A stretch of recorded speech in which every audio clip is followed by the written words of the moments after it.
is time to talk finances here. President-elect Donald Trump's win has sent markets soaring with positive gains all across the board. So what influence could his return to the White House have on small business? Here to talk to us about it is Amanda Webster. She's the COO of Fund and Grow. Welcome back, Amanda.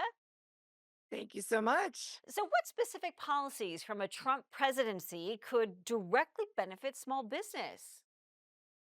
There's actually several, to be honest, and it's crazy because anytime a new president comes in, we have to look at everything, right? So he has a huge thing on deregulating the financial market, which would actually open up access to capital for small businesses specifically.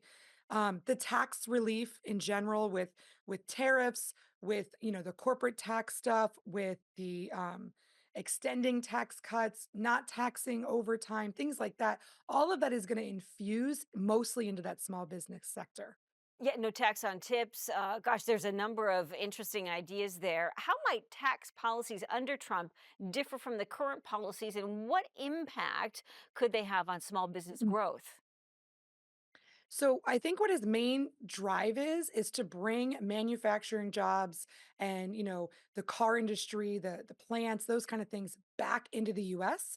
And so he is going to benefit those companies who do that by giving tax breaks for things, but also implementing tax and tariffs on things that are going outside of the US. So his focus is bringing everything back into US soil, and his tax plans are going to be kind of centered around that to help small businesses. That is his main goal. Of course, there's some offsets. If you rely on imports, that can be an issue, but you need to be able to adapt, right? And figure out which policies are going to make the best impact for you. But all of them are centered around bringing everything back into the US. Yeah, and I think at this point, Amanda, there's something to be said for being made in America, and that's where these small businesses could really thrive because so much of our stuff, you look at the tag, it says made in China. And I think a lot of people are starting to think, hey, why don't we have these things made in our own country? Are there any specific industries within the small business community that would gain the most?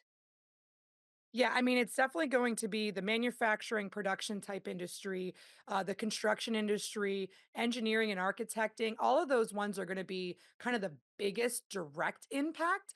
But then also think about all of the businesses that go down the line from that, right? So, even in the big businesses and the big corporate side, there's a lot of small businesses that are in their chain, if you will. So it's going to go down the line, but it is going to definitely be that manufacturing, construction, engineering type businesses that see the biggest impact. And what do you think? How could changes in trade or deregulation influence small business operations? So the deregulation is mostly in the financial and trade sectors, right? So by doing that, it's going to eliminate a lot of red tape and things that kind of slow down the funding for small businesses.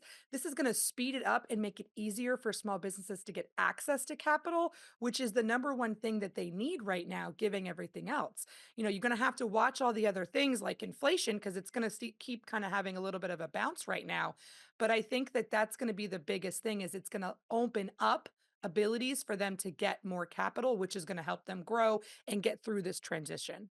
Yeah, some great advice there, Amanda. Thank you so much. There's a lot to look forward to in 2025. We'll continue to keep our eye on what could happen. We know that Steve Madden, a larger business, bringing his shoe manufacturing back to the U.S., and one of the big auto companies just announcing that they're going to bring their manufacturing stateside again from China. For more information on how to earn and use business credit, all you have to do is go to fundandgrow.com. Stay with us. More Daily Flash right after this.